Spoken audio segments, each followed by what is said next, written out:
Daniel. Oh, there he is. Daniel. Daniel. Okay. All right, everyone. I'm disappointed that there's a bottle of bourbon still closed on the table. I know. We're waiting for you. I'm sorry. Ketubah. I would have rather my hands were busy. You know I would have. Okay. All right.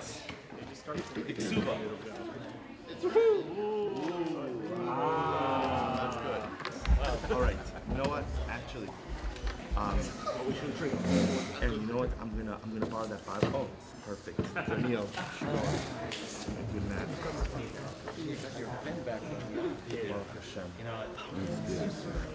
Okay. I'd say this would so much practice. This is Daniel and Akiva. Okay. Give All him right. another. Give him another. So I'm going to, and anyone is welcome to listen to this explanation as well. I'm going to explain it to David, specifically in the presence of the witnesses. And again, like I said, everyone else is welcome to listen as well. This is the Ketubah. The Ketubah outlines the obligations that a husband has to his wife, both during marriage as well as in the event of chas v'shalom, death or divorce. It looks like a beautiful piece of art. It is a beautiful piece of art, but it's also a halachically binding agreement. Biblically speaking, a husband has three obligations to his wife: she'er, sus, and ona. Food, clothing, and physical intimacy. He must provide for both her physical as well as her emotional and spiritual needs. That's what this document essentially says. The one unique thing about this document is the following. It's an interesting, actually, halacha. Normally, when you take upon yourself a particular obligation, all of your property becomes encumbered to that particular obligation. But it's only the property that you own at the time of the actual obligation. For example, if I were to lend you $1,000, so again, you would borrow the money and your property would become encumbered to that which, to the debts. But it's only the property that you own at the time when I lend you the money. If you were to buy something new the next day, that would not be encumbered. The beauty of the Ketubah is, the lashon is, afilu min galima da'al kasboi. Everything you own and will ever own, and even think about owning, is all encumbered to this Ketubah. In other words, Chazal wanted to look out for the interests of the wife to such a degree that they actually put a future lien on all property that you will ever acquire in order to go ahead and make sure that she is taken care of. Again, like I said, both during marriage as well as in the event of chas v'shalom, death or divorce. Just to go over some of the details. The Ketubah is dated b'shlishi b'Shabbos, because now again, we're already significantly after Shkia, or after sunset. We are already into the next day, which is the third day of the week, the 18th day of Chodesh Iyar, the year 5769, in the city of Baltimore, the state of Maryland. Our Chassan is Yehuda David ben Yisachar, correct? That's good, that's good. And our Kala is Chaya Hadassah Bas Mordechai.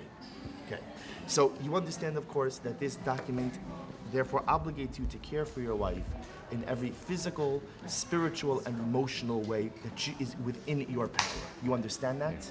You agree to that? Absolutely. You understand that anything that you own now presently or will ever own again is encumbered to this document? Ken. Yes, good. Right, now's the time for questions if you have them. No questions. Okay, good. Witnesses, you understand that the chassan is, I'm not forcing him, I'm not coercing him, he is agreeing to this document on his own. Now in halacha, verbal agreement to any kind of document does not create a binding obligation. So you have to do what's called a kinyan. You have to perform a halachic act of acquisition. What we do for this is essentially a piggyback kinyan. Namely, you acquire A, and by acquiring A, you also acquire B. In this case, you're going to take my pen, you're right-handed?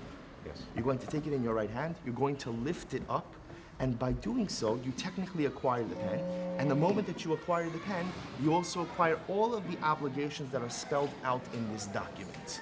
Now witnesses, what you're really going to be signing to is that you have seen David do this kinyan, thereby accept upon himself all of the obligations outlined in the Ketubah. Good? Okay? You're going to take this in your right hand. You're going to lift it up at least 1 foot.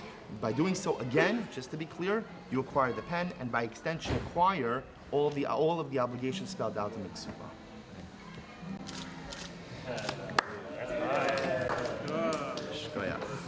We now fill in. Right inside. Inside.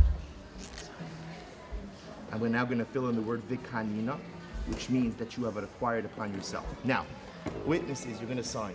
All you're going to sign is your name and your father's name, no last names. Kohen, Levi? No. Who's older? We need to get personal. Who's older? I don't know. I was born in 1970. I was born in 64. 64, all right. What is your name? Akiva? Kiva, Alicia. Ben? Abraham. Ben Abraham. Perfect. So, Rabbi. Top line? Top line.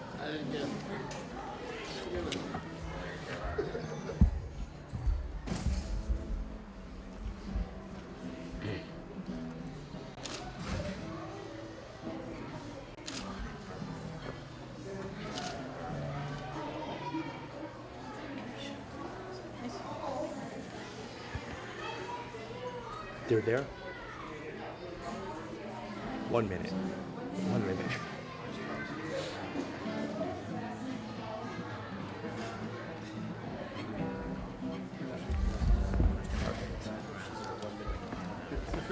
No, 1 minute really means 1 minute.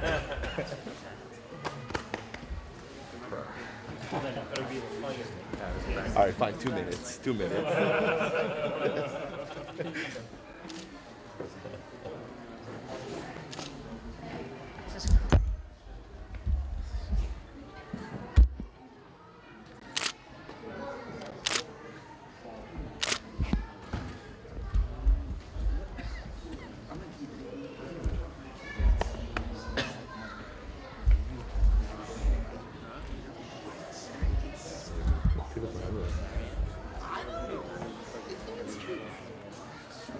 David Melech, Melech Yisrael, David Melech, Melech Yisrael.